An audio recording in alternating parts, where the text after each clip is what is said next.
Hello everyone, this is Matt, and this is a video series about my long way home. Today's video, the third in the series so far, is about me being someone I wasn't and hiding who that person was. So by the time I reached my late teens and early 20s, I had a plan. I was going to beat this thing, the gay thing. I was going to work harder. I was going to act more masculine. I was going to date or be around women more. I was going to build a successful life, no matter what that looked like. And somehow, if I did all the things right, the gay would just go away and it would disappear. Looking back, I wasn't building a life, I was building a total disguise. So, acting tougher than I felt, I never cried in public, I never showed emotions in public. I always felt that as a man in the world 30 years ago, 35 years ago, that you couldn't show your emotions. And when I cried, I even felt shameful about it.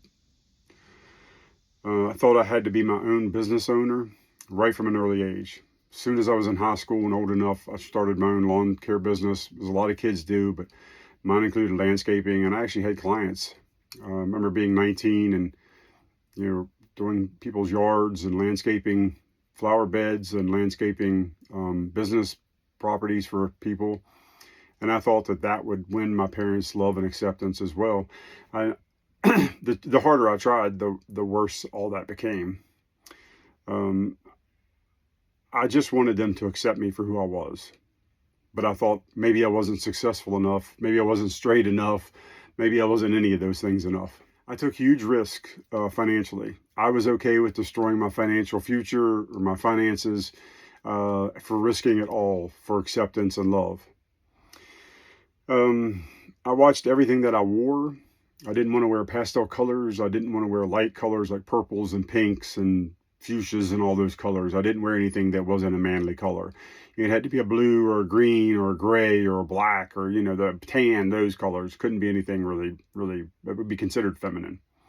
I watched the way I walked. I was very conscious of how I walked, how I presented myself physically. I didn't have the swishiness, quote unquote, I wasn't feminine in my walking. I tried to be very masculine in my stance, masculine in my words, masculine in how I presented myself when I was talking in front of other people. I watched all of that. I watched saying gay words, like fabulous and fantastic and, just making gay comments about things. I became a student of masculinity. It was important to me to make the most masculine front that I possibly could. And the reason for that is because growing up in the time that I grew up, and I talked about that in the earlier video, my parents made it clear that being gay was totally wrong. And, my parents told me from a very early age that I was a mistake, that they never wanted me, that I was certainly unplanned. And that's not uncommon, especially even today and back then. I think the thing that was a little more uncommon is how clearly prominent my mother made it be that I was a true mistake and that I was the worst thing that ever happened to her, that I basically ruined her life. I made it so that she couldn't go off and do the things she wanted to do because she had me at a very early age. She was pregnant with me at 19 and had me at 20. And she had, I guess, other aspirations that she didn't pursue or wasn't able to because she had me. And it was my fault. And she made that very clear that it was my fault. My father often made the comment too that he wouldn't take $1 million for me, but he wouldn't give $1 for another one of me. So it was clear from a very early age, from the very earliest times that I can remember, that I was a mistake and I really wasn't wanted, and I certainly wasn't felt loved or accepted by them. So I had two things going. I had the total love and acceptance thing that just wasn't there, even if I'd been a straight kid. And then I had the gay on top of it. So it was one giant disappointment after another, compounding itself and weighing down on me. I worked in masculine industries also to try to hide who I was or to become more masculine or to fit in better. And I worked in the construction industry, not as a worker necessarily. I mean, I own my own construction business, but and I did a lot of construction work myself, but I also worked for Caterpillar. I also worked for Freightliner trucks. I also worked for Mercedes-Benz trucks. So I worked for a lot of commercial industry, construction type markets. And it was imperative to me to be around masculine men, to be seen as a masculine man working in a masculine industry.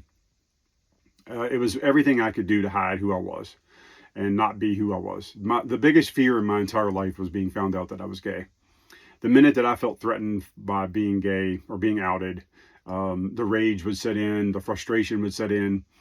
Um, and it never worked. I mean, I thought that it was working. You know, it's much like a drug addict, and I'm one of those as well. But it's much like that, your addiction. You think no one sees your addiction but you. You're like, no one sees it. I'm hiding this. No one knows. Everyone knows. It was the same way with being gay. I had some family members tell me later on, and just recently, but later on in life, that they knew I was gay from an early age, from early teens, mid-teens. They knew or suspected. So I'm assuming my parents did too. And all that did was hurt myself. It didn't hurt anyone else. I mean, I may have disappointed family, but that's only because they didn't understand being gay was being born gay. You didn't choose to be gay. The disappointment was on them. But I took all that on. I took on their disappointment. I took on their shame. I took on their guilt. And it ate me alive from the inside out. You know, not being your true self and not finding who you really are and not expressing yourself as your true self is the worst. For me, it's the scariest thing in life. And I think anybody that actually has been through a journey similar to this, whether you're straight or gay, if you're trying to pose as someone that you're not, if you're trying to pose as a successful person and whatever success looks like to you, and you're really not that in your own mind, all of that leads back to you not being yourself, and it destroys your self-confidence. It destroys your self-worth. It destroys yourself. And you lose yourself. You don't know, at some point, you don't know who you are. You don't know what you stand for. You don't know what you think is good. You don't know what you think is bad. You don't know. You just totally lose yourself. And it takes a while to get back home. And that's what this video series is all about. And, you know, for me, thinking that I wasn't who I was and knowing that my parents thought I was already a mistake, it made it extremely difficult for me to do any of the things that I really wanted to do in life, like go to college. I wanted to go to a 4-year university. I did spend almost 2 years in a local community college, but I didn't graduate. I was within, I think, 5 credits of graduating, because at that time I had wound myself up so much with trying to have a business and trying to purchase things. Like I thought, well, if I have this type of truck and drive it, pickup truck, it would make me more masculine and my parents would love that. And if I had this kind of a house and I, you know, lived in it, and that would make my parents more proud of me. Or if I had this business. So I was continuously working to do whatever I thought my parents and some family and society, more on my parents, would want. And it completely took a toll on me.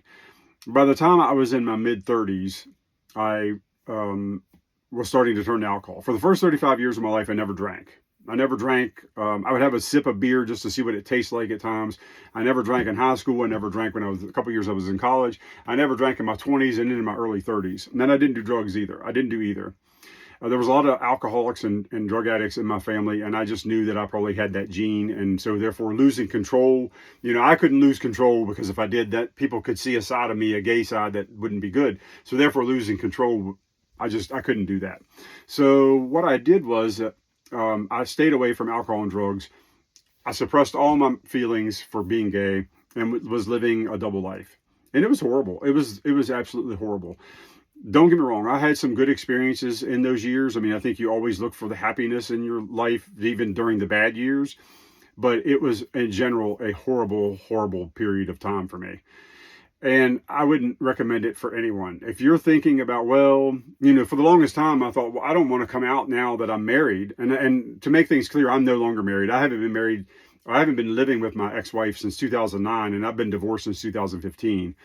But at the time, I kept thinking, when is the best time to tell her that I'm gay? When is the best time to move on from this marriage? And I waited until the collapse of the economy in 2008, 9, and 10. I told her in 2009 because I had lost everything. I had lost my business. I had a real estate development business, and I lost it all. So I waited until then to tell her, because I thought, well, I've lost everything that made me masculine. So now it's time to tell her. And that's what I did. So for me, things like dating women, and I really didn't date a lot of women. I didn't date anyone in high school. I didn't date at all in high school. My mother told me that basically having children was a miserable thing, and having children would ruin your life, and that if I got a girl pregnant and brought her home, that basically that was the end of the relationship with my mother and myself. She wanted no parts of me having a child. I can talk a lot more about my actual marriage and the children that we did have a child, a daughter that was stillborn. We had 7 miscarriages. Would have loved to have a child, but it just wasn't in the cards for me. And every time that I would I got to the point where I didn't tell my mother my ex-wife was pregnant because the negative comments and just the bad sentiment was just terrible. I didn't tell her. So for me, being surrounded by women, and I don't mean like just lots of gorgeous women, but being surrounded by a woman. I finally found a girl that was chasing after me, and she wanted to marry me, and I thought this is my ticket, right? I wasn't really physically attracted to her. Not that she was ugly or anything. I just wasn't attracted to women. But I thought this will do it. So I'll have a business. I'll be masculine. I'll get married.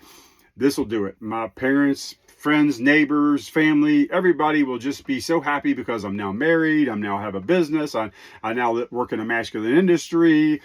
Yeah, this is going to be my ticket. Yeah, that was the biggest mistake of my life. I think my ex-wife knew I was gay when she married me, or at least had something. She knew something. Not saying that any of it was her fault, but it does take two to tango, and she decided to marry me, I think, anyway. And it wasn't long after we were married, a couple of years, that there were some issues starting to happen because my gay feelings weren't going away. They were getting stronger. I wasn't acting on any of it. I wasn't being my true self. And it just kept wanting to come out of me. And I couldn't control it. It just kept getting more and more and more. You know, the gay intensity, the gay feelings, the gay thoughts, the wanting to be with someone I really truly was attracted to and loved was just getting stronger and stronger and stronger. So I convinced myself that things would change. When I got married, started a business, all this, I convinced myself things would change. Things would change with me. Things would change with people around me. My life would become whole. It would be exactly what I've always been told it should be. Not what I wanted, but what I was told it should be. So when it didn't, that's when things started to happen. Depression started creeping in. Anxiety got really, really bad. I was starting to get paranoid that everyone was trying to either rat me out for being gay, or they were trying to find out if I was gay. I started turning, like I said, when I got to my middle 30s, I started to turn to alcohol and then to some drugs, and off and on and back and forth. And then I started turning to just total anonymous sex with people to numb the pain. If it wasn't drugs that would numb it, then sex would numb it. If alcohol would numb it, I was just finding everything to numb all this pain. And when I finally divorced my wife, we parted ways. I told her I was gay in Labor Day of 2009. And it was a very tough decision. It was easy, but it was tough at the same time. And I was so relieved it was over. She seemed to be very devastated, and I understood that. I don't know if her devastation was completely as genuine as it was, because like I said, there had been some things, and I'll talk about that in another video, that led up to me asking for, telling her I was gay. And there was things that led up to that she knew that I was like to have sex with men. So I think there's some fault on both of our parts there for a while. But anyway, but it was very, very difficult. But I was relieved at the time to finally be free of a woman that, and I told her, I said, you should go off and find the man of your dreams. You're still young. I think she was in her mid to late, like 36 or 37, and I was 39. And I told her, I said, you have plenty of life left to go off and be happy and find the right person for you. And I truly wanted that for her. As I did want it for myself. So, and then I moved into a bad relationship after that, and on and on and on, So not being your true self, it spirals into everything else in your life.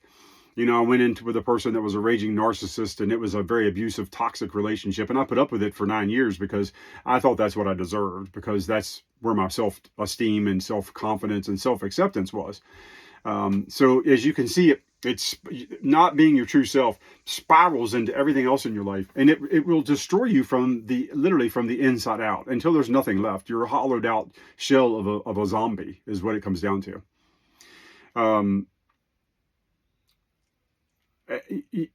again, the scariest thing in life is not being true to yourself. And that's why I say to people, I'm a very staunch advocate on Facebook and now with starting this YouTube channel of people exposing their children to what they want to be in life as early as possible in life. If your son wants to be a ballet dancer, let him be a ballet dancer, because trust me, you will be much happier in 20 years when he's happy being a ballet dancer than you will be him being miserable being something that you want him to be.